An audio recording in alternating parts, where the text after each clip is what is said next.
그런데 지난 1999년 8월 티베트 서부 해발 6714m의 강저스 산맥 신산 부근에서 몰다스프 단장이 이끈 러시아 발굴단 역시 피라미드를 발견했다고 주장했다. 몰다스프 단장에 따르면 그들이 발견한 것은 삼각뿔 형태의 피라미드이며 그 높이가 100m 이상이었다고 한다. 이것은 세계 최대의 피라미드라 불리는 높이 146m의 이집트 쿠프왕 피라미드보다 훨씬 더 높은 것이라고 주장했다. 또한 몰다스프 단장에 따르면 자신들이 발견한 티베트의 피라미드는 멕시코 마야 문명의 피라미드처럼 돌로 만들어졌으며 계단식 형태로 되어 있다고 주장했다. 하지만 티베트에서 발견된 것은 절대 피라미드가 아닙니다. 피라미드같이 보이는 산일 뿐입니다.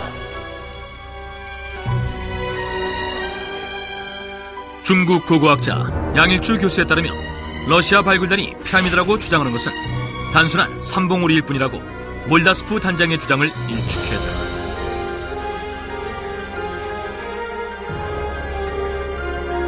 그러나 러시아 발굴단에 따르면 티베트 피라미드는 주변의 산악지형과 한약에 다르며 피라미드의 윤곽을 띠고 있고 또한 피라미드 근처에 거대한 석조인간상은 물론 여러 가지 유물들이 발견된 점을 미루어 보아 단순한 산으로 보기는 힘들다고 반박했다.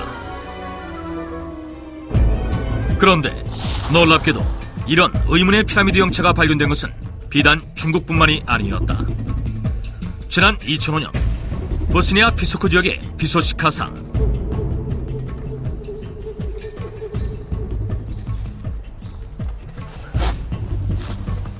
Huh? What is it?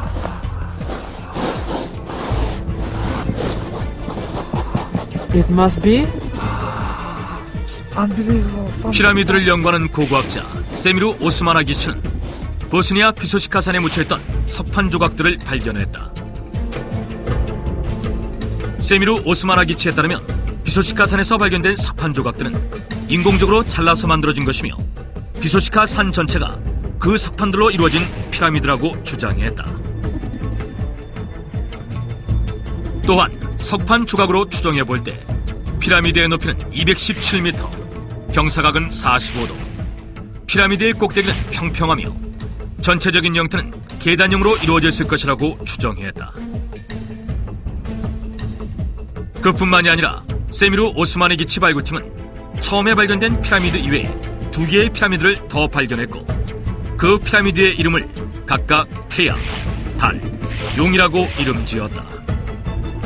이후 이 세 개의 피라미드를 연결하는 지하 통로로 보이는 길이 3.8km의 터널이 발견됐다.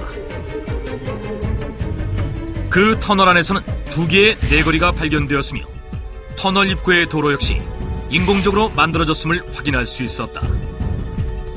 그러자 세미루 오스마나기치는 비스크에서 발견된 피라미드는 남아메리카 아즈텍 문명의 영향을 받아 만들어졌을 것이라고 추정했다. 아즈텍 문명은 1520년 에스파냐 군대의 침략으로 멸망하게 되었고 이후 아즈텍 문명이 유럽 세계에 알려지게 되었는데 이런 역사적인 배경으로 미루어 볼 때 비스크에서 발견된 피라미드 역시 아즈텍 문명의 영향을 받아 세워졌을 것으로 추정하기도 한다.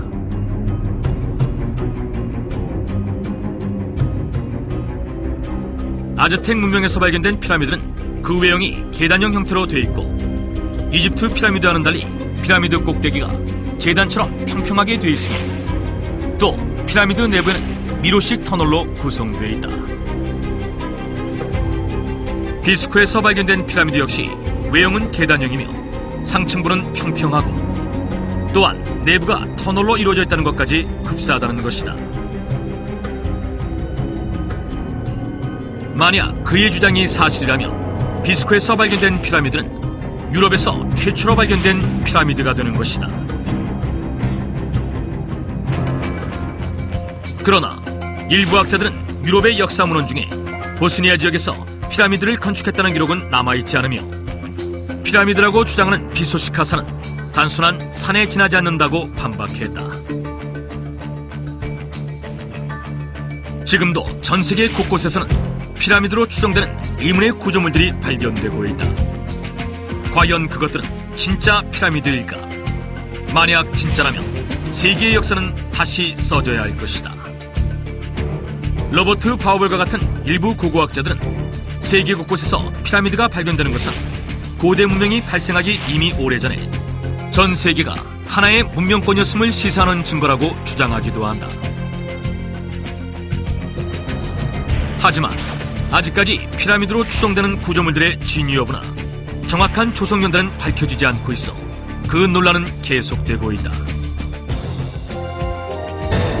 의문의 피라미드, 그 정체를 밝혀내기 위한 연구조사는 지금도 계속되고 있다.